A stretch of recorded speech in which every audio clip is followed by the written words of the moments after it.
Почитувани граѓанки и граѓани на Руската Федерација, со тешко срце жалиме за смртта на Алексеј Навални, лидер на борбата за демократија и човекови права, кој стана жртва на безмилосниот режим на еден геноциден диктатор.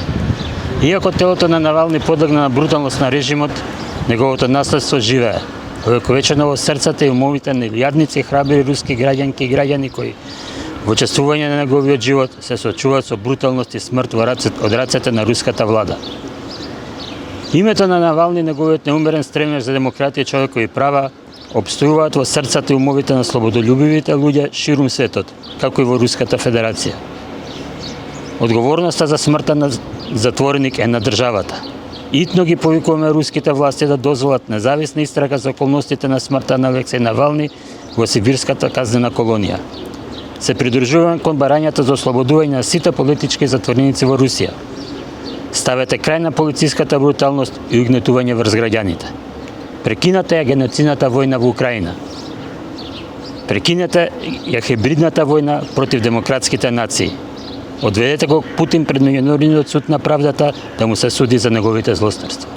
Денеска се собравме овде да го прочитаме отвореното писмо до граѓанките и граѓаните на Руската Федерација и да го врачиме ова писмо, кое ќе го ставиме во плик, да го врачиме, да го оставиме пред амбасадата, за да може да го прочитаат и луѓето во ова дипломатско представништво. Исто така, апелираме до сите граѓанки и граѓани на светот и на нашата земја да се придружат кон протестните обраќања по повод убиството на Алексеј Навални.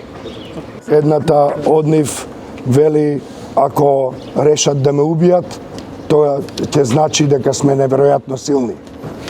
Една друга вели, јас нема да се предадам. Тоа е точно. И една друга подолга, која вели, нашата мизерна, истоштена татковина мора да биде спасена. Таа е ограбувана, ранета, вовлечена во агресивна војна и претворена во затвор кој го раководат најбескрупулозните и лажливи нерани мајковци.